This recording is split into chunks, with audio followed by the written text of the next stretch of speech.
Good morning all of students, welcome to my YouTube channel.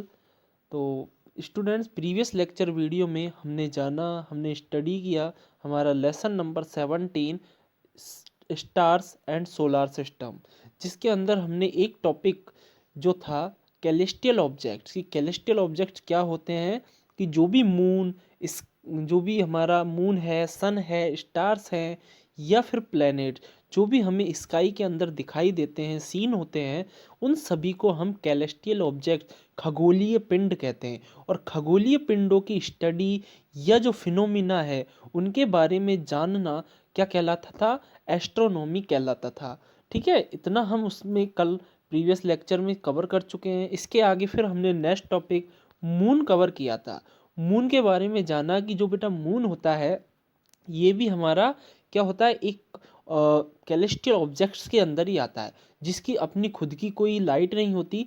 जब सन की इसके ऊपर रेज गिरती है या सन की लाइट इसके ऊपर पड़ती है तो जो मून है उससे रिफ्लेक्ट होकर आने वाली रेज, जितनी रेज हमें दिखाई देती है, जितने पार्ट से उस रेज का रिफ्लेक्शन होता है, तो बेटा हमें रात को कौन कौन से ऑब्जेक्ट्स दिखाई देते हैं। There is a large number of stars in the sky. तो हमें जो रात के समय बहुत अधिक संख्या के अंदर क्या दिखाई देते हैं बेटा? स्टार्स दिखाई देते हैं, सितारे दिखाई देते हैं। Observe carefully on a dark night. आप उन्हें सावधानी पूर्वक प्रेक्षण कीजिए, देखिए। ए डार्क नाइट, एक अंधेरी रात में, एंड और from a place away from a big city, यानी एक बड़ी शहर से दूर, यानी कोई गांव से अंधेरी रात के अंदर आप उन्हें प्रेक्षित कीजिए, उन्हें अच्छे से देखिए। Are all the stars equally bright, क्या सभी के सभी जो स्टार्स हैं वो एक तरह ही, एक जैसे ही क्या चमकते हैं? Are they of the same colour, क्या सभी के सभी स्टार्स सेम कलर के होते हैं? In fact stars emit light of their own, कि जो फैक्ट है, तथ्य क्या है कि जो स्टार्स है emit light of their own, कि स्टार्स की भी अपनी बहुत हल्की लाइट होती है। The sun is also a star, कि जो सन है वो भी एक क्या है? स्टार ही है, तारा ही है। Why does it appear so large compared to the other star, कि हमें जो सन है वो ज़्यादा बड़ा क्यों दिखाई देता है, जबकि जो स्टार्स हैं वो तो हमें बहुत छोटे छोटे दिखाई देते हैं। इसका मेनली रीजन है कि जो अर्थ है उसके सबसे नियरेस्ट कौन होता है? हमारा सन होता है। लेकिन जो स्टार्स होते हैं वो मिलियन किलोमीटर्स दूर होते हैं, इसलिए हमें जो स्टार्स होते हैं उनकी साइज हमें बहुत छोटी छोटी दिखाई देती है। विच अपीयर्स बिगर, यानी हमें कौन सी चीज बड़ी दिखाई देगी? ए फुटबॉल प्लेस नियर यू, जो एक फुटबॉल जो आपके पास में रखी है, या फिर a football place a distance of 100 metre, या एक फुटबॉल जो आपसे 100 मीटर की दूरी पर रखी हुई है वो फुटबॉल आपको बड़ी दिखाई देगी, या जो फुटबॉल आपके पास रखी है वो आपको ज़्यादा बड़ी दिखाई देगी? तो the stars are millions of times further away than the sun, जो स्टार्स हैं वो मिलियन किलोमीटर्स दूर, किससे? सन से भी बहुत ज़्यादा दूर हैं। therefore the stars appear to us like point, इसीलिए जो स्टार्स होते हैं वो हमें एक छोटे डॉट डॉट या पॉइंट्स के रूप में दिखाई देते हैं। The sun is nearly 150 million kilometre away from the earth, जो सन है वो हमारे 150 मिलियन किलोमीटर दूर है, किससे? अर्थ की सरफेस से। The next nearest star is Proxima Centauri, यानी आपको नाम याद रखना है कि सन के बाद सबसे नियरेस्ट स्टार कौन सा है? प्रोक्सीमा सेंटुरी है। It is at a distance of about 40 trillion kilometre from the earth, जो हमारा सबसे यानी सन के बाद जो हमारा नियरेस्ट स्टार है प्रोक्सीमा सेंटुरी, जिसकी डिस्टेंस कितनी है? 40 ट्रिलियन किलोमीटर है। Can you read this distance in kilometres conventionally, यानी क्या आप इस डिस्टेंस को आसानी से पढ़ सकते हो? Some stars are even further away, और कुछ स्टार तो इससे भी दूर होते हैं। Such large distances are express in another unit known as light year, यानी ऐसी बड़ी बड़ी यूनिट्स, ऐसी बड़ी बड़ी डिस्टेंसेज जिनको एक्सप्रेस करने के लिए हम एक अनदर यूनिट, एक दूसरी यूनिट का यूज करते हैं, नॉन एज लाइट ईयर। यानी हमारी जो ये बड़ी यूनिट्स होती है डिस्टेंस को मेजर करने की, उसे लाइट ईयर के अंदर यूज किया जाता है, उसको लाइट ईयर में मेजर किया जाता है। लाइट ईयर क्या होती है? It is the distance travelled by light in 1 year, यानी एक ईयर के अंदर जो लाइट के द्वारा ट्रेवल की गई जो डिस्टेंस है उसे हम लाइट ईयर कहते हैं। Remember that the speed of light is about 3000 kilometre पर सेकेंड, यानी जो हमारी लाइट की स्पीड है वो 3×10⁸। हमारी लाइट की स्पीड आप जानोगे बेटा, लाइट की स्पीड होती है 3 × 10⁸ मीटर पर सेकेंड। ये हमारी किसकी? लाइट की स्पीड होती है। लाइट की स्पीड अब देखिए, अभी हमने जाना 3000 है ना, 3000 किलोमीटर, तो 5 जीरो तो हमारी यहाँ पर है, किलोमीटर में 3 जीरो, इस तरह 10 की पावर कितनी बना दी हमने? 8 बना दी। इसलिए हमारी लाइट की स्पीड होती है बेटा 3000 किलोमीटर पर सेकेंड। एक सेकेंड में 3000 किलोमीटर कवर कर जाती है light. Thus the distance of the sun from the earth may be said to be about 8 light minutes, यानी हम क्या कह सकते हैं कि जो दूरी है सन की अर्थ से, सन की अर्थ से जो दूरी है वो 8 लाइट मिनट्स के बराबर होती है। The distance of Alpha Centauri is about 4.3 light year, यानी जो डिस्टेंस है अल्फा सेंचुरी स्टार की वो डिस्टेंस है 4.3 लाइट ईयर के बराबर होती है। तो स्टूडेंट्स आज के लिए इतना ही रखते हैं, नेक्स्ट वीडियो में इससे आगे का डिस्कशन। तो thank you for watching this video, good bye, keep learning.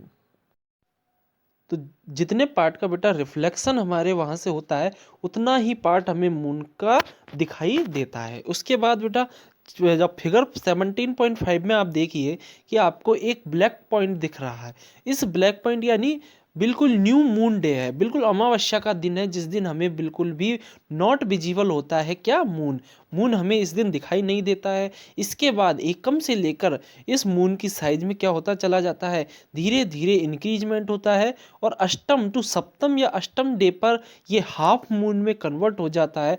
और जो 15th डे यानी फुल मून डे जो होता है उस दिन हमें जो साइज में फुल हो जाता है, ये चंद्रमा फुल गोलाकार शेप में हमें दिखाई देता है।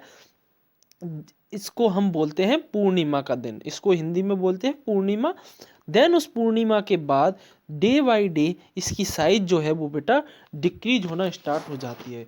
इसकी साइज क्या होना स्टार्ट हो जाती है? डिक्रीज होना स्टार्ट हो जाती है और धीरे धीरे ये लास्ट में जाके 15th डे पर वापस से बिल्कुल नॉट विजिबल हो जाता है, हमें दिखाई नहीं देता है। Remember that the moon revolves around the अर्थ, याद है आपको कि जो मून है, जो चंद्रमा है, वो रिवॉल्व्स चक्कर लगाता है, परिक्रमा करता है, घूर्णन करता है अराउंड अर्थ, किसकी? पृथ्वी के। जो हमारा चंद्रमा है वो पृथ्वी के चारों ओर चक्कर लगाता है और पृथ्वी सन के चारों ओर चक्कर लगाती है, ये हम सभी जानते हैं। The earth along with the moon, और अर्थ जो है अर्थ के चारों ओर, अर्थ के साथ साथ मून जो है रिवॉल्व्स अराउंड द सन। अब भाई जब देखिए जो सन है वो हमने पढ़ रहे हैं कि जो चंद्रमा है वो पृथ्वी के तो चारों ओर चक्कर लगा रहा है। अब जब पृथ्वी जो है वो सन के चारों ओर चक्कर लगा रही है, जब सन के चारों ओर चक्कर पृथ्वी लगा रही है तो क्या मून चक्कर नहीं लगाएगा सन के? तो पृथ्वी के साथ साथ जो मून है वो किसके चारों ओर? सन के भी चारों ओर चक्कर लगाता है। कैन यू नाउ गैस, आप अनुमान लगा सकते हैं the relatives position of the sun, moon and the earth on the day of full moon and on the day of new moon, यानी आप पूर्णिमा के दिन या अमावस्या के दिन सन की, मून की और अर्थ की कौन कौन सी पोजीशंस होती है, कि इनकी जो पोजीशन है वो किस तरह से होती होगी, क्या आप सोच सकते हो? Sketch these position in your notebook. आप इन पोजीशनों को अपनी नोटबुक के अंदर बनाएं। In which part of the sky would you look for the full moon, यानी वह कौन सा हिस्सा है, वह कौन सा हिस्सा होगा स्काई में, स्काई का कौन सा हिस्सा है जिसके अंदर हमें, यानी जब फुल मून डे, जो हमारा पूर्णिमा का दिन होता है, उस दिन हमें चांद किस तरफ दिखाई देगा, स्काई के अंदर हमें चांद किधर की साइड दिखाई देगा। The size of the illuminated part of the moon visible from the earth increase each day after the new moon day, यानी जो साइज है, जो बाल चंद्र है, जो छोटा सा चंद्रमा होता है, सब फर्स्ट ऑफ ऑल जो छोटा सा चंद्रमा हमें दिखाई देता है, उसके बाद जो मून की जो साइज है, जब हमें स्टार्टिंग में, तो बेटा देखिए आपको फर्स्ट पिक्चर दिख रही होगी कि फर्स्ट में तो बहुत धीमा सा हल्का सा चंद्रमा दिखाई देता है, देन उसके बाद उसकी साइज क्या होना स्टार्ट हो जाती है, इंक्रीज होना स्टार्ट हो जाती है। और न्यू मून डे यानी अमावस्या के बाद, अमावस्या के बाद उसकी साइज क्या होगी, धीरे धीरे बढ़ती चली जाती है, और लास्ट में जाकर फुल मून डे के में जाकर हमें पूरा गोला यानी पूर्ण रूप से चंद्रमा दिखाई दे जाता है। After the full moon day, और फुल मून डे के बाद यानी पूर्णिमा के दिन, the sunlit part of the moon visible from the earth decrease in size every day, यानी आपको जो सन की जो आपकी चंद्रमा की जो साइज है वो धीरे धीरे विजिबल जो होना स्टार्ट होगा, यानी वो धीरे धीरे पूर्णिमा के बाद उसकी साइज जो है वो डिक्रीज यानी कम होना स्टार्ट हो जाएगी। अब आप देखिए बेटा एक्टिविटी 17.3, एक्टिविटी 17.3 में आपको सिर्फ पढ़ के बता रहा हूँ कि जो 17.3 एक्टिविटी है, इसमें आपको बताया गया कि आप कोई भी एक किसी भी डायमीटर का एक सर्कल बनाएं, सर्कल के सेंटर पर आप एक बच्चे को या आपके फ्रेंड को खड़ा कर दें, और आप उसके चारों ओर गोल गोल गोल गोल घूमें, लेकिन आपका चेहरा उसके चेहरे की तरफ होना चाहिए। तो क्या आप कि फ्रेंड आपकी पीठ देख सकता है, आपकी बैक साइड को देख सकता है? तो हमारा आंसर होगा नहीं। तो इसी तरह से जब हमारा जो सन है, सन के चारों ओर, जब बेटा सन के चारों ओर मून चक्कर लगाता है, परिक्रमा करता है, तो उसके बैक साइड हमें नहीं दिखाई देती। ठीक है, the moon complete one rotation on its axis at it complete one revolution around the अर्थ। जब मून है, चंद्रमा जो है वो कंप्लीट करता है वन रोटेशन, एक घूर्णन अपने ही एक्सिस यानी अक्ष पर जब एक घूर्णन कर लेता है, रोटेशन कर लेता है, तो as it complete one revolution around the earth, तो वो एक चक्कर पूरे अर्थ के लगा देता है। एक चक्कर यानी अर्थ के चारों ओर परिक्रमा करने में लगा समय उसके एक अपने ही अक्ष पर करते हुए घूर्णन का बराबर होता है। अब मून सरफेस के बारे में चलिए स्टडी करते हैं। The moon is a fascinating object for poet and story tellers. जो मून चंद्रमा है वो एक फैसिनेटिंग यानी चित्रित करने वाला एक बहुत मन लुभावना दृश्य होता है, या एक बहुत सुंदर ऑब्जेक्ट है फॉर पोइट कविताओं में, और स्टोरी सेलर जो लेखक है, जो स्टोरी लिखते हैं, उनके सोच का बहुत सुंदर चित्र माना गया है।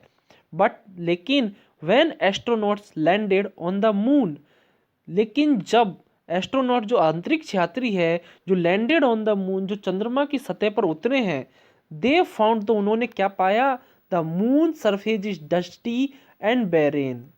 जो मून की सरफेस है वो कैसी है, डस्टी यानी धूल भरी, और बैरेन का मीन्स होता है निर्जन है, बिल्कुल टूटी फूटी सी है, बिल्कुल बेकार सी। There are many craters of different size, और वहाँ पर काफ़ी सारे, बहुत सारे यानी क्रेटर्स हैं, डिफरेंट साइज के छोटे छोटे खड्डे, पहाड़ियाँ काफ़ी सारी है। It also has a large number of steep and high mountains, काफ़ी अधिक संख्या में स्टीप्स हैं, गड्ढे हैं, और काफ़ी हाई माउंटेन्स, ऊंचे ऊंचे पहाड़ भी हैं, छोटे छोटे मिट्टी के टीले भी हैं। Some of these are as high as the highest mountain on earth, यानी कई सारे तो पहाड़ माउंटेन्स ऐसे भी इतने ऊंचे हैं जो हमारी अर्थ के माउंटेन्स की हाइट के बराबर हैं। The moon has no atmosphere, moon के ऊपर किसी भी तरह का कोई एटमोसफेयर यानी वातावरण नहीं है।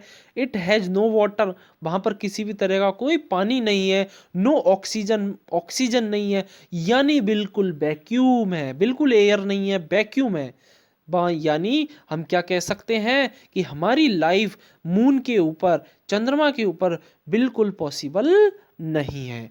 Can any life exist on the moon, क्या कोई अपना जीवन बिता सकता है मून के ऊपर? तो हमारा आंसर होगा no. On July 21, 1969 Indian time, ये इंडियन टाइम है, the American astronaut Neil Armstrong landed on the moon for the first time. सबसे पहले चंद्रमा की सतह पर उतरने वाला व्यक्ति कौन था? नील आर्मस्ट्रॉन्ग था। He was follow by Edwin Aldrin, यानी उसने किसको फॉलो किया? उसने एडविन एल्ड्रिन को फॉलो करते हुए चंद्रमा की सतह पर जाकर पहुंच गया। अब आते हैं नेक्स्ट टॉपिक हमारा, stars. What other object do you see in the night sky, आपको क्या दिखाई देता है रात में? आपको रात में और क्या स्काई के अंदर क्या दिखाई देता है?